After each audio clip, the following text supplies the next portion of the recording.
This is ISACA's Page 2 podcast.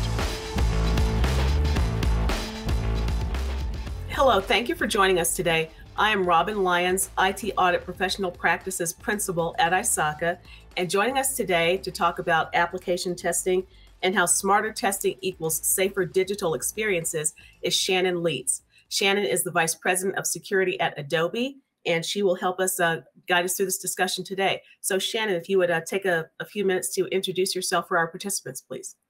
Yeah, hi, everybody. I'm really excited to be here, and it's going to be an amazing topic, I hope. And we're really excited about being able to discuss application security testing in depth.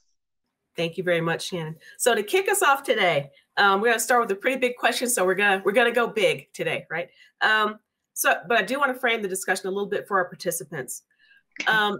Before I ask the question of you, Shannon. So OWASP Top 10 and CWE SANS Top 25 have been around for a while to guide us in this particular space. But I wanted to ask, in addition to these lists, are there guidance or tips that you can share with us, Shannon, about how we really should approach application security testing? So basically, what is it that we're doing wrong? Or if we want to put a positive spin on it and say, what are we not optimizing as far as our application security testing? Yeah, absolutely. You know, it's not about doing it wrong. It's about always continuously improving. And I think what really came and sparked on application security in general is that really what we try to do is to get developers to be able to build better, safer software. And so if you think about that, OWASP Top 10 are really helpful for security professionals and understanding what different ways to test something. As well as the SANS Top 25. And if you think about how we're actually putting these things together, I think in general, we're providing the information pretty transparently as a community about how we test, but not necessarily in the way that a developer can consume it. And that's the big aha moment, especially as I've been working in DevSec Ops for over a decade. It's an interesting thing to think about, how do we actually make something accessible for a developer versus trying to get them to be essentially security experts. I hope to actually make security better by allowing developers to do what they do great, figuring out how they do development and bringing more security into that development practice. That's fantastic. So bringing security into a space where people normally may not have that on their radar as part of their primary responsibilities. Is that? Yeah, that's pretty much it. I mean, you know, if you think about it, developers have their own testing frameworks. They've been doing quality for decades. There was a document written in the 1970s around how you do software quality testing, integrity testing, all of those things. And security at the time wasn't really thought about in the way that we think about it these days. So if you surmise what's really next, it's about how did we actually miss back then when software was being thought about in terms of how do you test for quality? Why wasn't security really being thought about in terms of what it could be from an adversary perspective? Instead, a lot of the security elements of testing were actually baked into a bunch of bolt-on security quality standards over the years. And so it sort of originated an entire industry that was separate, even by mindset. And my belief is we have to bring it back together. We've got to figure out how to make it accessible. Right. And I think when you're talking about mindset, one of the approaches that we've seen a lot and still see is that for testing, people rely on either more extensive testing or more frequent testing. But one of the things I think that's appealing about Adobe's approach is to look at smarter testing. And like that old adage that says, work smarter, not harder. So can you talk a little bit about smarter testing and what that would look like for people? Yeah, absolutely. There are millions of tests you can apply from a security perspective to most software. You can see that from when we run patch scanners and there's thousands of tests. There are a variety of ways somebody can actually fuzz software. And ultimately, what happens is we create a lot of different lists and we essentially apply testing in a certain way. But what it comes down to is we're testing in three main categories for application security. We're testing code defects, we're testing for business logic flaws, and we're testing for misconfiguration. And I sort of lump patch management into that misconfiguration as well, because it's sort of a hygiene bucket. ultimately what that turns into is, from a developer standpoint, they want to understand what do they need to do to pass these tests. And really, how do you understand that it has to do with what are they failing at in the first place? So some of the originating tests that you can apply in a company, how is input validation? How are configurations doing? And being transparent about those elements is about bucketing and basically understanding and starting to work through a learning cycle on testing. So, if you basically come in and build surprising testing, ultimately you aren't building up testing knowledge from a developer perspective. So they don't know what's going to come next time. Every time they get tested from a security perspective, it's essentially a surprise for them. And so ultimately, if we get really good as a community in terms of understanding the developer's way of thinking about security testing, that allows them to understand where they have to actually do the work. So as an example, if you're going to do application security testing, we commonly think of it as a runtime behavior that we actually need to test in development, in staging, in production. And those disciplines are what I consider to be shift right testing. Shift right testing is going to give you a whole lot of information, either pre-incident, post-incident, about what's going to be the problem that an adversary could actually go after. And so when you think about that side of the equation, ultimately an adversary is part of it. So the way I kind of think about a company is that there's two sides to this equation. There's being the defensive side of the equation, and then there's ultimately the adversary side of the equation. The adversary side of the equation is about applying pressure. So that shift right element is about how do you apply the right pressure from an adversary lens to know whether or not all of your controls are effective. Are they working as expected? And that's the side of the testing where you see very akin to what quality testing does to get ahead of customers finding defects. So you don't want adversaries finding your defects. You don't want customers finding your defects. So that's ultimately where they actually pair up. Now, to do that, you actually have to categorize your adversary profiling. You have to get your testing set up a certain way. And that's going to allow you to be able to put a profile through. So as an example, we commonly talk in the industry from a security perspective about script kiddies. But who's really applying script kiddie testing to their environment so that they know they're getting past script kiddies? If I look at most of the tests that are out there, I don't see a discipline around adversary profiling. I don't see discipline around testing profiling. I don't see metrics that help you to understand as a developer what you're getting right and wrong. Did you actually make a risk decision that allowed you to take that risk in the first place? So in those three buckets, commonly you'll see risk being taken around business logic. The other buckets of code defects and misconfiguration are commonly just mistake areas. They're areas where somebody doesn't really take a risk decision for it. They may just not have the skill associated with their coding, or they may not understand what a misconfiguration looks like because nobody's really demonstrated that yet. There's not a hardening guideline for it.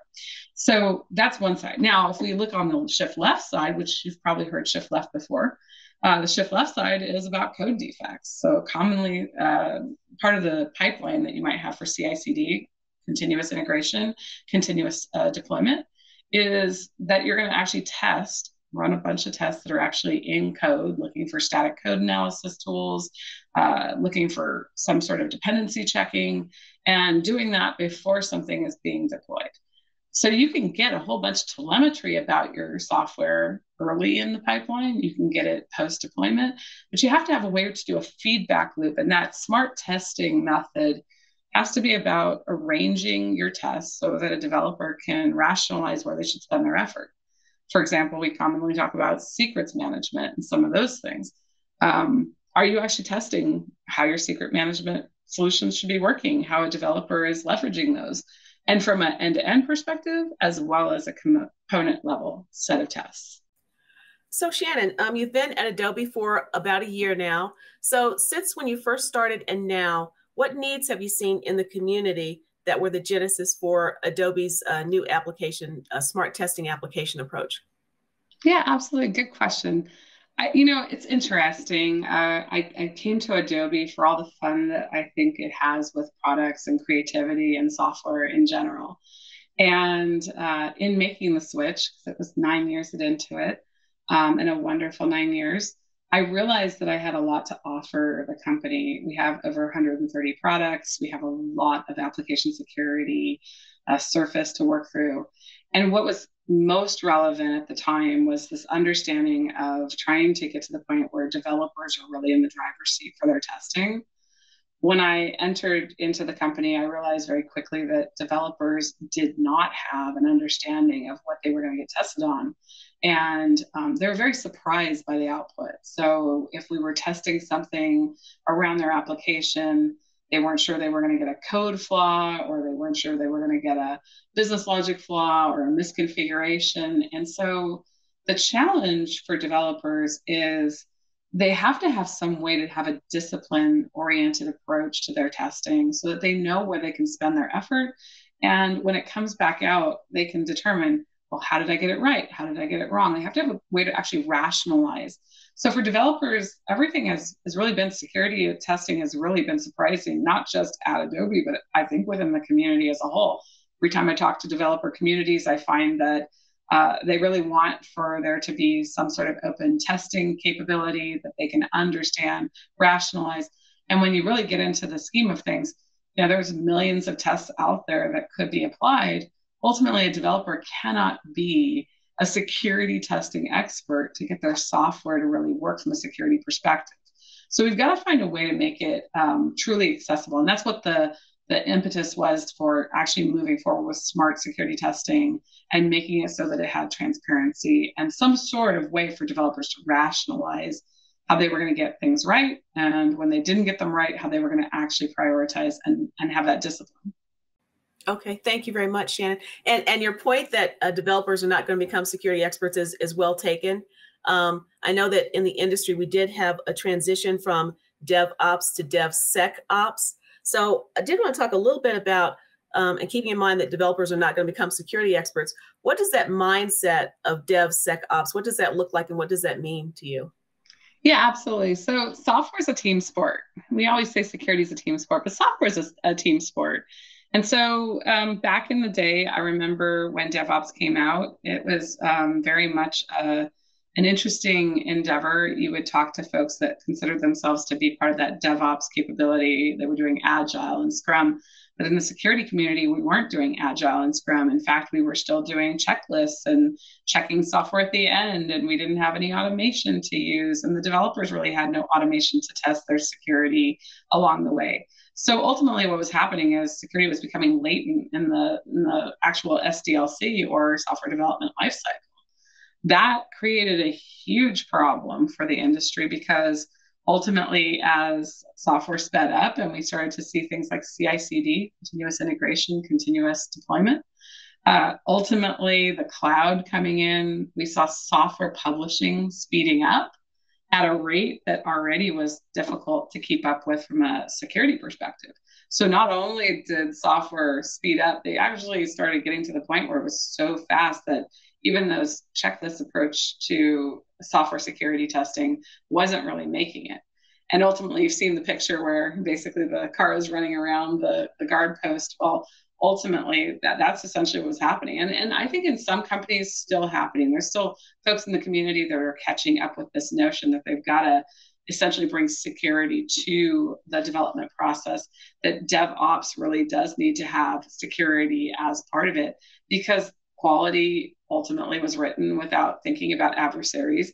A lot of DevOps is oriented around customer-driven innovation, designing for delight. But when it comes to a security person's job or the things that they care about, it's managing risk. And risk is really driven by adversaries if we get down to the basics of it. If you don't have adversaries, you may have a theoretical risk out there. If you don't know if you have adversaries, then you may not be able to actually apply the right controls. And I think that what came out of the DevSec Ops era of bringing that to life was simply the understanding that we couldn't continue the way that we were. We had to start to have testing be a big integral part of how we were thinking about security being part of the development process.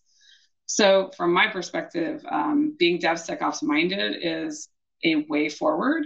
It's something that I believe has to happen. I think that customers do ask us for security all day long, every day in most companies. And we don't really understand what that means when they ask.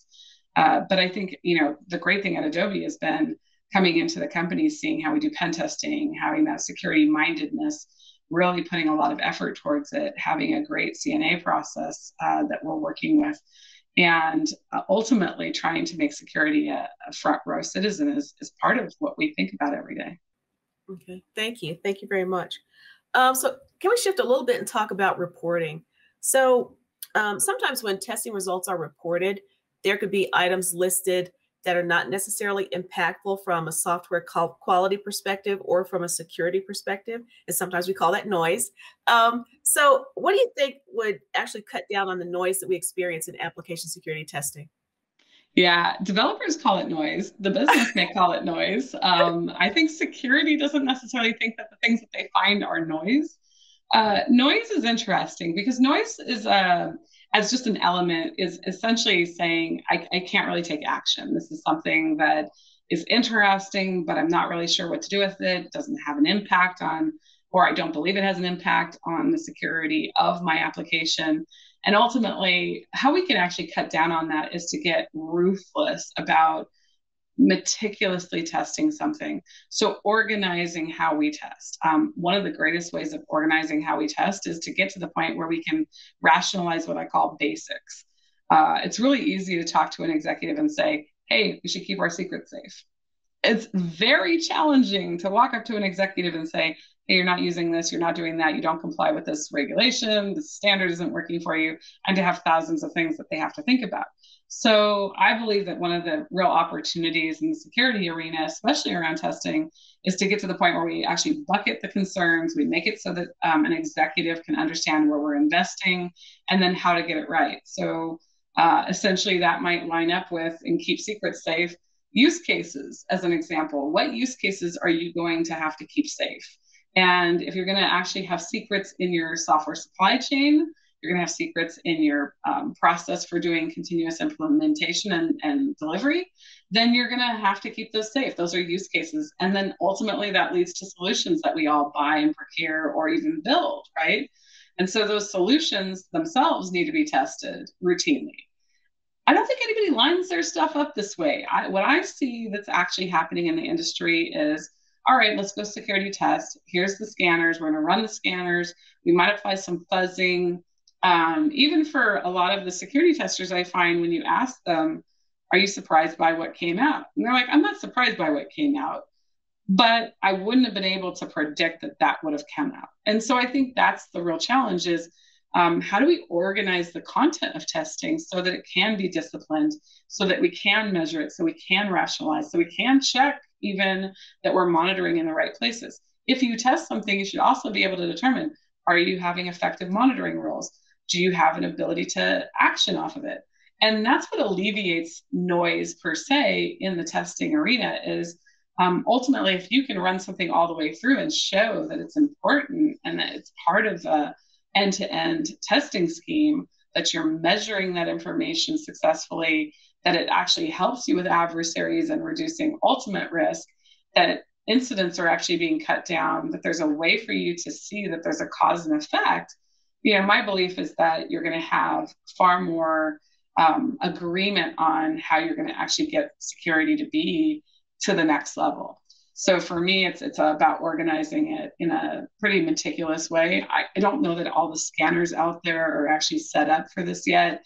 I know that as you apply the mechanics of something, you can pull out and actually still organize your content, even if your scanner isn't set up properly to be able to be meticulously open and transparent about the tests that are being applied. And that's still that rationalization for a developer and for an engineer, or even for an analyst that's using a tool that they have to maintain, is a way for them to build skills in certain places that are actually going to get you adversary benefit if you do them well. And if you're not going to do them well, it's going to be where you're going to have your next incident. Yeah. Thank you for that, Shannon. And you've touched a little bit on something I want to talk about next, and that is communication. And you talked about organizing content during testing, which I think would lead us to a more organized report. Also touching base with stakeholders, saying, explaining what issues are, explaining how investments are being made and what that means to them, to those stakeholders. So my question is, if you could describe an ideal application security report, in addition to those topics you've already talked about, What do you think should be included in that report? Yeah, absolutely. What's interesting about most testing reports is, again, we see very clearly what was done from a testing perspective in terms of the test that was run and what failed, but we don't actually get to see all of the volume that's actually being run against an application. Was it 5 tests that got you 5 findings, or was it 10,000 tests that got you 5 findings? And so my belief is that we really need to raise the bar in the pen test community, in the testing community, and get to the point where our reports are very transparent about what were the number of tests that were run on something. What's the defect rate we got out of running a test? Ultimately, what do we expect in that? And so my belief is that securability, this metric that I generated, is something that we actually have to leverage and create a sense for a developer that what they do that's good gets credit, and what they do that isn't working doesn't get credit. And that way we actually see where the securability of their applications is. Ultimately, when somebody runs a test, we should know whether or not they've applied 10,000 tests or 5 tests. Were 5 tests run and they got 5 defects? That will tell you that basically there's probably a resilience problem in that application. If 5 tests failed in 10,000 runs, that could tell you that it's not so bad. And it does take a lot of effort for an adversary to be able to go after that particular issue. I think having a sense of whether an adversary is going to have an easy time getting to something is really critical. Understanding whether or not it's going to be even remotely interesting, what's the motivation behind that adversary, is part of the mechanics of putting a report together. So transparency reports, I believe securability is a great metric for us, and it's one we're leveraging now to start to formulate how we do pen tests and how we think about testing as a scheme. I think the testing community itself really does have to get to the point where it's doing much better, and that we're getting that transparency to come to life. Ultimately, if you're running, let's just say you run 1 million tests as part of something and you have very few defects, it's a really interesting metric to see that, versus you're running very few tests and all of a sudden something is coming up. I think getting more and more into the metrics and the dimensions of what's happening in the testing arena is part of how we're going to get to continuous improvement, especially for developers. I think it does tell a developer, hey, we ran 5 tests and 5 failed, is something that helps the developer to understand they should probably spend some time trying to understand more how they're going to build secure software than if they ran through 10 million tests and they got 5 issues. That's going to tell them they're doing pretty darn good. And it's going to be a morale booster. I don't know that we're doing that yet for developers. I'm not sure we're actually having developers feel like they're winning in terms of the security of their applications. In fact, I think as I've talked to a lot of developers out there, what they worry about most is that they're doing something and it's not really having a return. And I think we have an obligation as a security community to make that return come to life. Shannon, I think that's fantastic. We don't talk enough, I think, about how people feel about the work that they do and getting that sense of accomplishment and feeling we're doing the great thing, we're on the right track, and let's just, that gives that sense of encouragement to continue. And like you said, to have that continuous improvement. And confidence, really. It's interesting to me. You might have this sense truly of, I did something great, but if you're not sure and you really don't have a sense of confidence in it, it's still not as good as when you did something well. So we got to get to measurement for morale boosting. We've got to get to the point where good looks good and bad looks bad. We've got to get to the point where somebody can rationalize and make decisions and be able to be part of that formula of improvement. And ultimately, I think this is really where the next plateau has to start, is we've got to start to make measurement a first order citizen.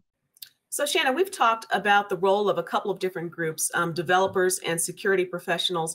Wanted to add to that mix the product team and talk about, first of all, the product team's role in smarter testing, and then also for all 3 of those groups, developers, security, and product, what does accountability look like when issues arise? Yeah, it's a really great question. So product teams are the formula of really solving for customers. If you think about building value and getting down to customer-driven innovation, solving the problems that all of our customers have, and why ultimately software is such a big boom. The product team is I believe, heart and soul of being able to move things forward, to understand all the expectations that have to happen. And if you look at the security arena and bringing that into the fold, quite often the way that security comes into a product team is after the fact. It comes in as something that is essentially an issue after the fact, the bugs after the fact. And a product team has already kind of thought about, here's how I want the customer journey to go. But they also themselves haven't thought about what's the adversary journey that has to take place, or how do we actually make sure that while we're solving for customers, we're not exposing our software or our capabilities to adversaries that we don't intend to have. Ultimately, I think that means that the product team itself, being that nucleus, if you will, has to take in security, development, expectations, all the different elements of things. And sometimes they need those early on as well. They have to actually figure out how they're going to do the things that they're going to do. I think that means that we have to have some way of actually bringing security to the forefront. So for me, that open test plan mindset, being able to have a sense of what are the basics that you can have a product team rationalize. Do they have enough investment in keeping secrets safe, or working through something that might be about minding assets, understanding the mechanics of the attack surface that they intend, being mindful about the attack surface they intend versus having it be surprising at the end. I still think that security is super surprising. And because we haven't really touched on these constituents in the right way, product teams are pretty critical. And because we don't have a way for them to rationalize or measure, it can be a little bit of a challenge to get to that forefront of the software discipline. We commonly talk about building security in. I don't think it's just developers that you have to have as a constituent. I do think the product teams themselves, whether it be your product managers, your marketing team, it might be your business strategist, those folks are pretty integral, and they do need to understand the security dynamics. So to me, that means, hey, really asking them, what adversaries do you think you're going to have? Which ones are concerning for you? How do you actually have them be part of testing to make sure that those things are taken care of, that they're not getting surprised, that they're not having feature time taken out because all of a sudden something didn't match up to expectations?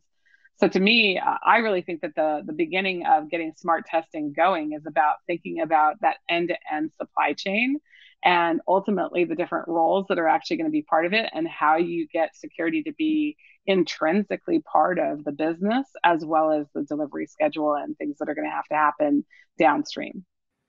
That's fantastic. That's excellent feedback and excellent guidance for our participants, Shannon. I do want, you mentioned this earlier, you talked about transparency, and I wanted to talk a little bit more about transparency from the standpoint of, I do believe that organizations strive to be transparent, but I think sometimes there's a little bit of a balancing act between information that may be perceived as, that may not be well received by their stakeholders. So can you talk a little bit about whether or not there's any risk with being transparent in your testing? I think that being transparent in your testing isn't a risk necessarily. I think it's about what you do with it. So if you think about security transparency and testing, we just saw Equifax for the first time ever, a transparency report come out in the industry with a whole bunch of numbers in it. And kudos to them for being so bold, because what I really got out of that was a lot of inspiration. I've been working on securability since 2017. I really do believe that the way we're going to move forward as an industry is to start to find ways that we can communicate security wins and successes. And I think that they did a pretty nice job on being able to say, hey, we do all these things. Here's how much is happening in our environment.